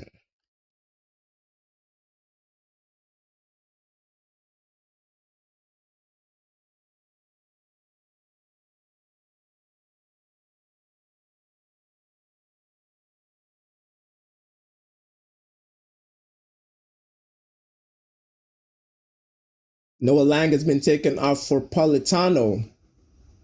An experienced player, Politano. What football content do you vibe with the most? Match reactions for matches that I haven't watched. Analysis, genuine analysis, not like, biased analysis of the ball from the bala. Yeah, basically that. Wesley, Kone. Kone doesn't look. I'm gonna be real with you. So I've watched Manu Kone. The first time I watched Roma this season, I watched Roma against. I don't remember who I watched them against, but I watched Roma and Manu Kone looked. Politano, can he find Erasmus? He can't. He doesn't want to. Politano, horrible pass. But yeah, I watched Manu Kone and he looked bad in the first half, and in the second half he started looking good. And then I watched another Roma game and he played well. And today he's just way off it. Wesley, Dybala was calling for a pass, but Wesley was kind of caught in two minds here. McTominay making the run, drew the tackle, but the referee isn't having any of that.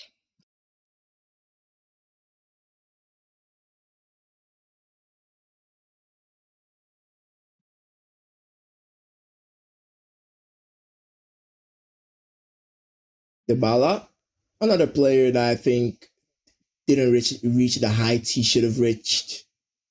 I think Paulo Dybala. If you watched Paulo Dybala growing up, and if you heard of Paulo Dybala growing up, you would think he'd have a Champions League trophy by now, but he doesn't. He has a Serie A trophy, probably has Serie A Player of the Season trophy, and people say Ronaldo went to Juventus and overshadowed Dybala. Ronaldo went to Juventus and did what Ronaldo does. Ronaldo was a great player, and the people saying, I think a lot of people have said this, Ronaldo going to Juventus brought Juventus down to the level that they are because Ronaldo went to Juventus and won the Serie A trophy. It's not like he went to Juventus and Juventus were playing trash. He went to Juventus, won the Serie A trophy. The fact that Juventus didn't have the quality of players to go far in Champions League competitions and win more trophies is not Ronaldo's fault. I understand saying that maybe Ronaldo got the spotlight on him, but at that moment, the quality. I mean, people forget the Champions League match, Juventus versus Atletico Madrid, where Ronaldo basically took a second leg on his own and took Juventus to the next stage against Atletico Madrid. Like, it's anytime I hear that conversation, I'm always like, these people they just don't like Ronaldo, because he's Ronaldo was the type of player you build a team around. You can't have Ronaldo in your team and expect him to be a team player. You know, same with players like Kylian Mbappe and Erling Haaland. You build a team around them, and not like you're gonna let them be selfish, but you make the team know that you have to try and create chances for him. You know, and it works. It has worked. It has worked in the past.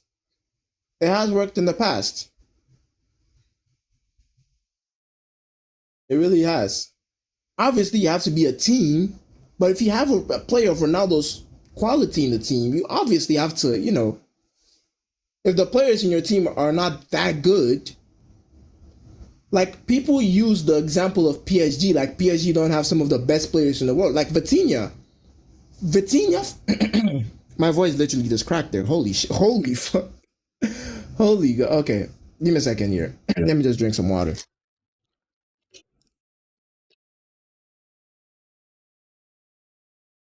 All right.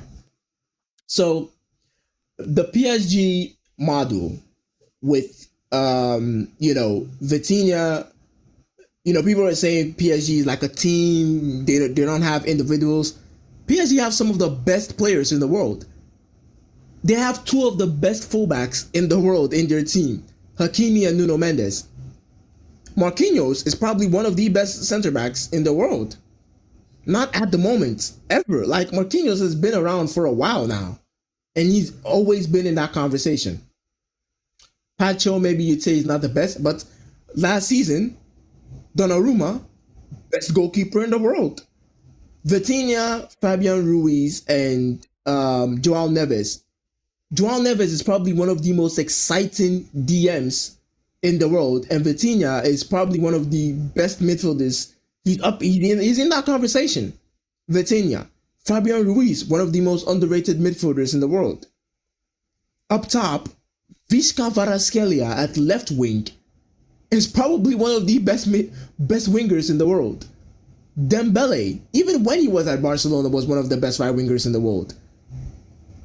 And maybe up top, Gonzalo Ramos or Desire Doué is where you say they're not that exciting. But Desire Doué is one of the most exciting players in the world. What a shot from the Botka. No, not the Botka, Politano. So the conversation of PSG built a team and not individual players, people say that like the players PSG have are not some of the best in the world. The reason I think Mbappe, Neymar, and Messi didn't work out is because the team wasn't built around teamwork.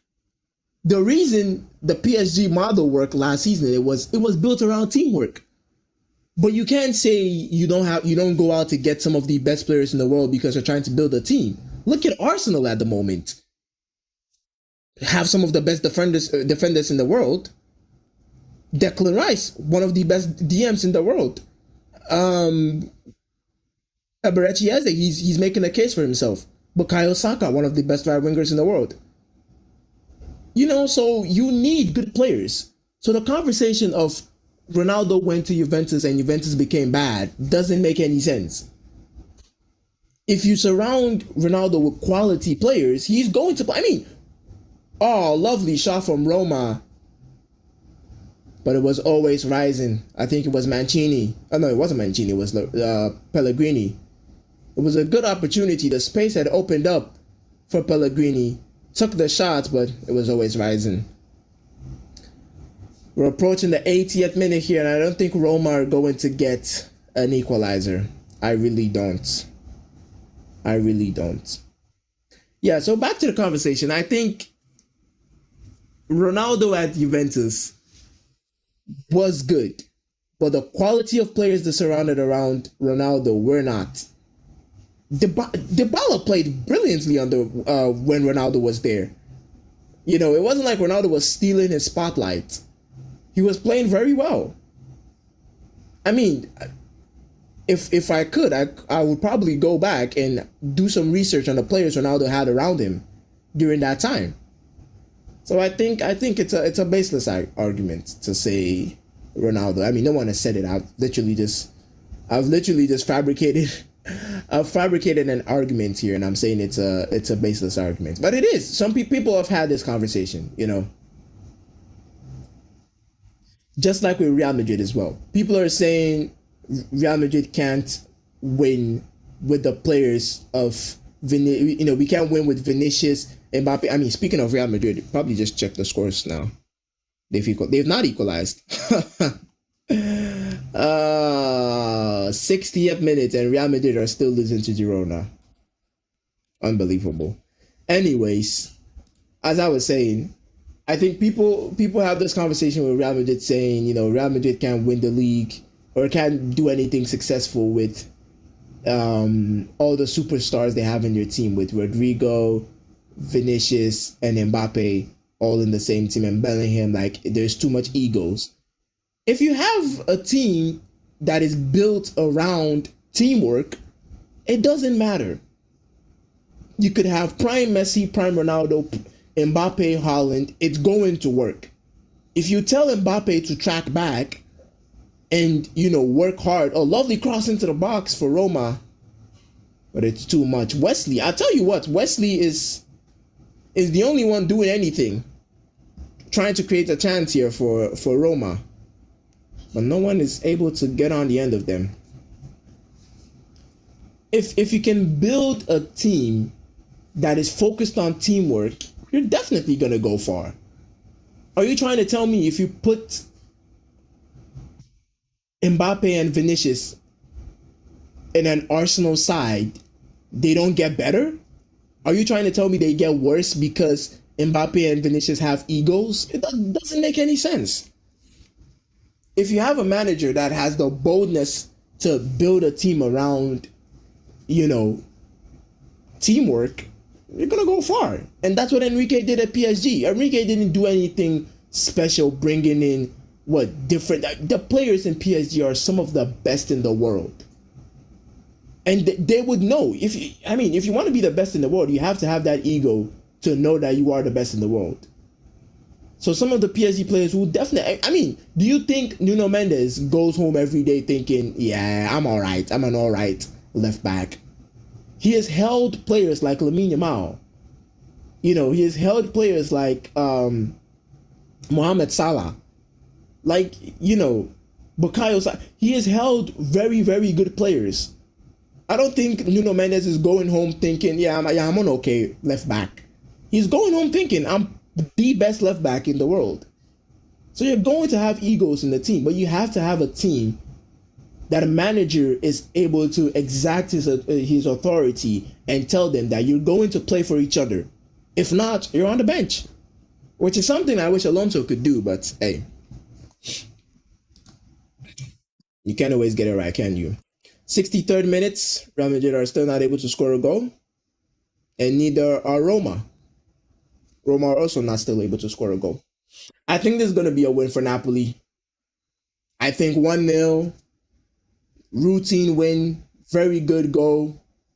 Roma don't look like they could buy a goal at the moment. If they're going to score a goal, it's going to be something special, because the Napoli defense has been rock solid. Ramani and Buongiorno have been absolutely brilliant. Man of the match, probably a Napoli defender. If I had to give man of the match to someone, probably a Napoli defender. Neres also has also played well. I won't lie to you. Neres has played well. El Shaarawy is on for Wesley. I don't know how El Shaarawy is still playing football. I really don't. How old is El Shaarawy? Bloody hell, 33 years. Yeah, so man of the match, I'll probably say Neres. 8 minutes to go here of normal time. I feel like I'm more focused on the Real Madrid Girona match than I am on this match, because nothing is really going on here. Roma have been disappointing. And with this win, if I can look at the league table, with this win, Roma go. I mean, Serie A is competitive. The difference between first and sit is 4 points. Milan have 28 points. Napoli at the moment with this win have 28 points. Inter have 27. Roma with this loss would have 27. The funny thing is, if Roma can draw now, they're joint top with Milan. That's how close the Serie A race is. Bologna is fifth with 24. Como is sixth with 24. Juventus is seventh with 23. So the difference is not that much. It's still gettable. It really is still gettable. I think David Neres is down. I think it's a cramp. Girona Real Madrid still 1-0 to Girona. Have there been any subs? There have been subs. I mean, are the Gula going off for who? For Kamavinga? That's a that's a strange one for me. I mean, I'm not watching the match, so I can't really say. But Arda Gule has been substituted in a 46th minute for Kamavinga. I think this is going to be a hot take. Let me just talk about this since David Neres is down here and they're treating him on the pitch. I think Arda Gule is not good enough to start. I think that's the case. Granted, he has 7 assists this season, but I don't think Arda Güler is good enough to be starting games for Real Madrid. And I think you know, Alonso coming in and saying he likes Arda Güler and Arda Güler wanting to start games, and the fans being like Arda Güler should have played more games last season, has kind of made it look like he's good enough to start. I think Arda Güler is a brilliant player. Don't get me wrong on that. He is a brilliant player, but I think he still has levels to his game. And this is a conversation I had with someone last season where they were saying it was a Real Madrid fan. Oh, he was a Real Madrid. I'll say it. He was a Real Madrid fan, and Mbappe scored penalty as usual. Anyways, I mean, good goal regardless. I'm happy with the goal, but I was basically saying to him that I don't think Arda Güler is good enough to start because tell me who Arda Güler genuinely benches on the team. Like, tell me what Arda Güler is able to do that we don't have players that can do. You can't tell me Arda Güler is more creative than Bellingham. Bellingham can create chances when need be. I mean, look at the goal the assist he gave to Mbappe in the El Clasico. So Bellingham can create as much chances as Arda Güler. So tell me who really realistically should be going to the bench for Arda Güler. I mean, Mastantuono is on the bench. He's not being brought on. And I think Mastantuono provides something different as compared to Arda Güler. I mean, Federico Valverde, 6.5 at the moment. Take him off for Mastantuono. Honestly. Take him off for Mastantuono. You know, Mastantuono had a very good. I mean, I'm sure talking about a game I'm not even watching. It's not fair to say that because I'm not watching the game. But still, I think Arda Güler is not good enough to start. And now that Alonso has been starting him, he can't really bench him now because you've kind of made him feel like he's a starter. But hooking him at 46 minutes kind of makes me, you know, back my point of I don't think he's good enough to start. Because you don't see Bellingham being taken off at the 46 minutes. You don't see Vinicius being taken off at the 46 minutes. You know? So I don't think Arda Güler is good enough to start. But at the moment, it's an equalizer for Real Madrid and Mbappe gets the equalizer. It's a penalty. I no, I don't think Roma are going to get anything here.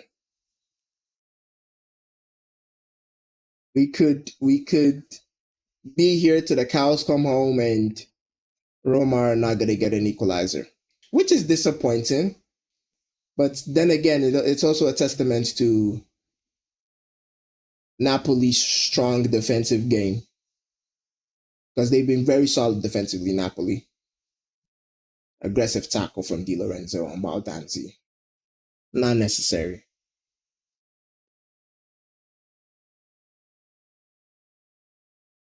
20 minutes to go in the Real Madrid game. I'll keep you guys posted as we're here, because I think this Roma Napoli game is done and dusted.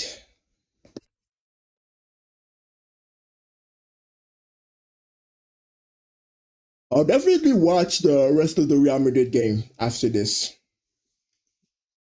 Ball over the top to Leon Bailey. He is on for Roma. It's offside.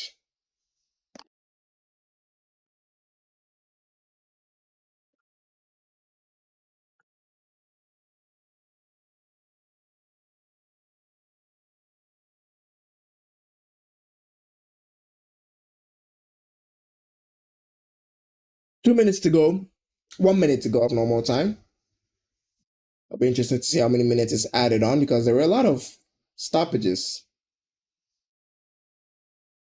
A lot of stoppages. So it'll be interesting to see how many minutes of added time is being given. Baldanzi. Kone. Lovely flick on from Dybala to Baldanzi. And the goalkeeper has a save. It was a good pass from Dybala to find out Baldanzi. And it's a first time I've seen Milinkovic Savic has had to make a save. And it was a good save as well. Corner in for Roma. Nothing really happening. That chance for Baldanzi was the best of the game so far.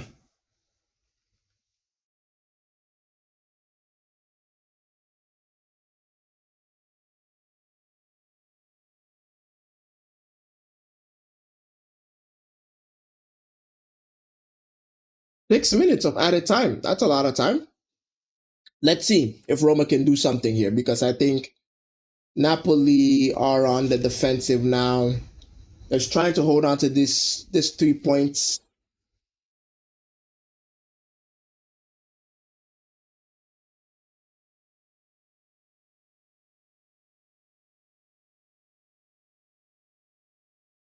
Why is the Roma keeper? The Roma goalkeeper is being considered for man of the match. Has he been that good? I think so.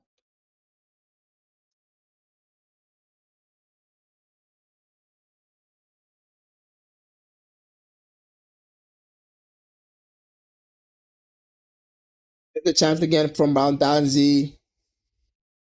Savic had to make a save. It was a good pass from Dybala. He still got that quality, Dybala. How old is Dybala actually? Come to think of it.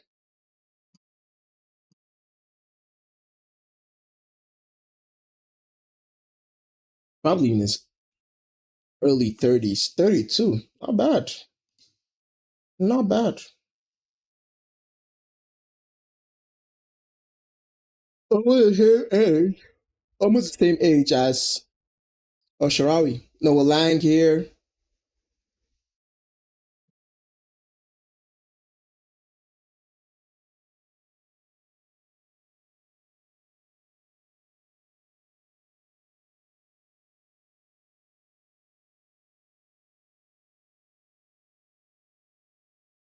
Passing the ball at the back, Roma. Can they find something?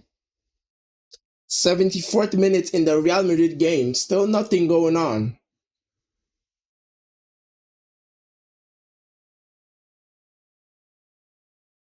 Concentration levels have to be higher for Napoli.